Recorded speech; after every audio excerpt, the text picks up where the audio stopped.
Welcome to the Deep Dive. This week, we're looking at something many of us rely on daily. Coffee. And specifically, wow, the prices. Yeah, quite a jolt in the market, wasn't there? Definitely.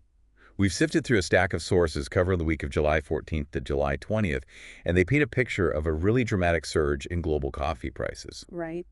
So our mission today is to figure out what exactly caused such a big shift in just 7 days. And what that means, for the market and maybe even for your wallet. Okay, let's unpack this then. We start in Vietnam, specifically the Thanh Nguyen region that's a big hub for Robusta coffee. Major producer. So in that week, July 14th to 20th, domestic prices there shot up. We're talking 3,500 to 4,000 Vietnamese dong per kilo. That's quite a jump, pushing prices up to what, around 94,000 dong? Exactly, between 93,500 and 94,000 VND per kilo. And Long Mon province saw that full 4,000 dong surge. Wow. And this wasn't just local, it clearly fed into the global picture. Both London Robusta and New York Arabica futures saw big gains. Yeah, the futures markets definitely reflected that. Robusta was up, what, over 4%? Between 4.1 and 4.7%, depending on the contract. And Arabica, which is often your higher-end coffee. Right, the specialty stuff. That jumped even more, between 5.5 and 6%. So, yeah, a significant rise everywhere you looked. What's fascinating here, though, is the why. It wasn't a hurricane or a sudden frost, the usual suspects. No, exactly. What was it? Well, the sources point squarely at this news emerging from the U.S., the possibility of a huge 50% tariff on all coffee imports from Brazil. 50%. That's massive.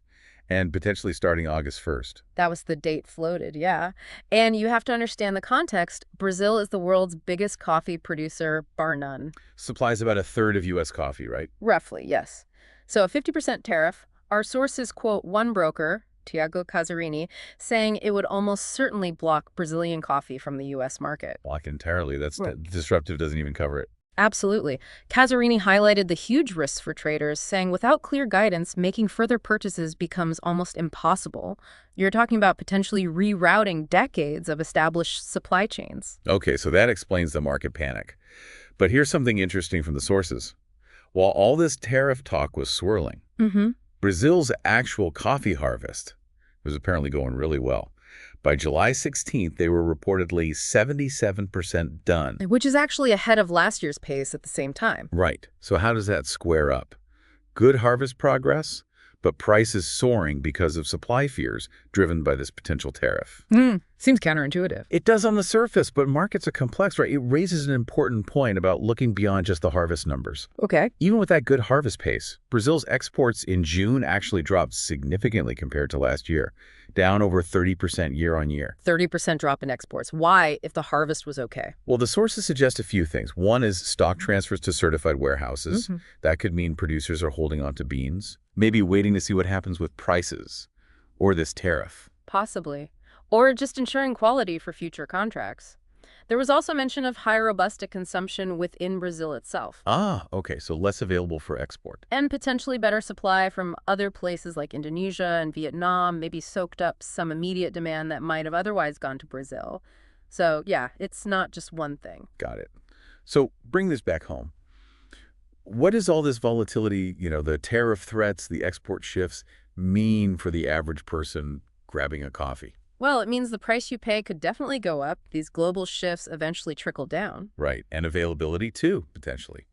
Could we see different kinds of coffee blends on the shelves if roasters suddenly can't get as much Brazilian coffee? That's certainly possible. Roasters might have to scramble, find new sources, adjust their blends. It really shows how connected your morning cup is to, well, global trade policy and geopolitics. So wrapping this up, the key takeaway from this week, July 14th to 20th. It was definitely a turbulent week for coffee. And the main driver wasn't weather or pests, but a potential major geopolitical decision. It really shows how fast markets react to perceived supply threats. Absolutely. And it leaves us and you with a final thought to chew on. Even if this 50% tariff on Brazilian coffee doesn't actually happen, how might just the threat of it permanently change things? Could it push big buyers like the U.S. and Europe to look more seriously at other coffee-producing countries, reshaping those global supply chains for the long haul? Something to ponder over your next brew.